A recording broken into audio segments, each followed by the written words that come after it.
वाल्मिक कराडला ताब्यात घेऊन जमलं नाही ते सुदर्शन घुले करणार। डीएम पूर्ण अडकलेत, पर्यायी मार्ग शोधले पण मीडियाने लावून धरलंय म्हणून पळवाट काढता येणार। 14 दिवस पोलीस कोठडीत, डीएम खऱ्या अर्थानं आता घाबरणार। सगळं प्लॅनिंगशीर झालं असतं पण कोर्टाने निर्णय फिरवला आणि वाल्मिक कराड आता परमनंट अडकला। नेमकं घडलंय का?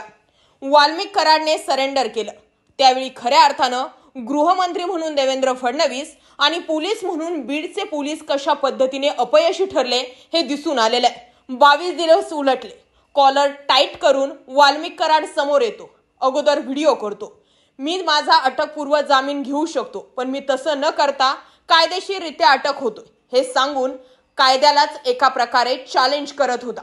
त्याच्या आलिशान गाडीमधून येतो, बीडमधील सगळीच लोक अगोदरच त्याच्या समर्थनार्थ तिथे जमलेले असतात।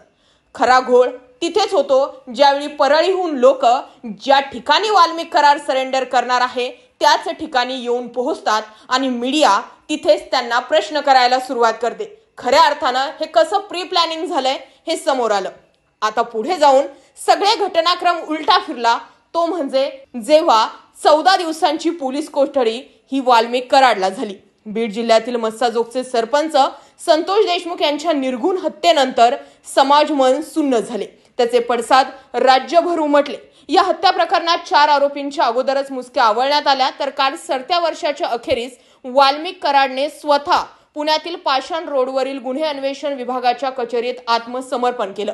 100 पेक्षा जास्त पोलिसांच्या बंदोबस्तात कोर्टात सुनावणी पार पडली। आता सीआयडी या प्रकरणातील मुख्य प्रमुख आरोपी सुदर्शन घुले आणि इतर 2 फरार आरोपींच्या मुसक्या आवळण्यात तयारीत आहे। प्रकरणात वाल्मिक कराड याला रात्री उशिरा केस कोर्टात हजर करण्यात आलं। कोर्ट परिसरात त्याचे समर्थक आणि विरोधकांनी एकच गर्दी केली। पोलिसांचा तगडा बंदोबस्त होता, दोन्ही बाजूंनी जोरदार युक्तिवाद करण्यात आला।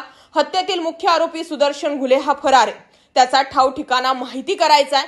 कराड आणि घुले याच्यात काय संभाषण झाले, दोघांमध्ये काय संबंध आहेत, घुले हा कराडच्या सांगण्यावरून खंडणी आणि इतर कामे करत होता का याचा तपास करायचा असल्यानं कराडच्या कोठडीची विनंती सीआयडी कडून करण्यात आली आणि अखेर कराडला 14 दिवसांची पोलीस कोठडी झाली।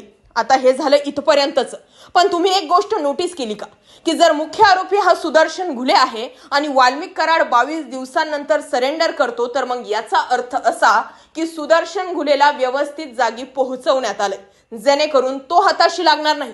आणि जर यदा कदाचित सुदर्शन घुले स्वतः हाताशी लागतोय तर मग खुनाच्या गुन्ह्यात सुद्धा वाल्मिक कराड आणि पुढे जाऊन डीएम अडकू शकतात अशी शक्यता आहे आणि कदाचित या सेटलमेंट मध्ये यांचे 22 दिवस गेले असावेत। या केसमध्ये 5 महत्त्वाचे मुद्दे।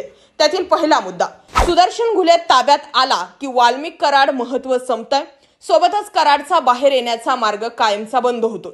दुसरा मुद्दा, वाल्मिक 22 दिवसांनंतर सरेंडर करतो याचा अर्थ सांगतोय की सुदर्शन घुलेंची व्यवस्था करूनच कराड समोर आला।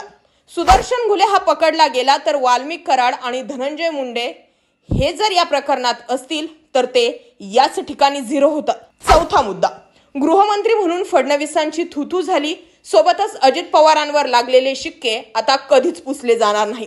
आणि शेवटचा आणि महत्त्वाचा 5वा मुद्दा म्हणजे सरकारला यातून आपली इमेज टिकवायची असेल तर धनंजय मुंडेंचा राजीनामा घेतल्याशिवाय पर्याय नाही, किमान जोपर्यंत ही केस मिटत नाही किंवा क्लोज होत नाही तोपर्यंत।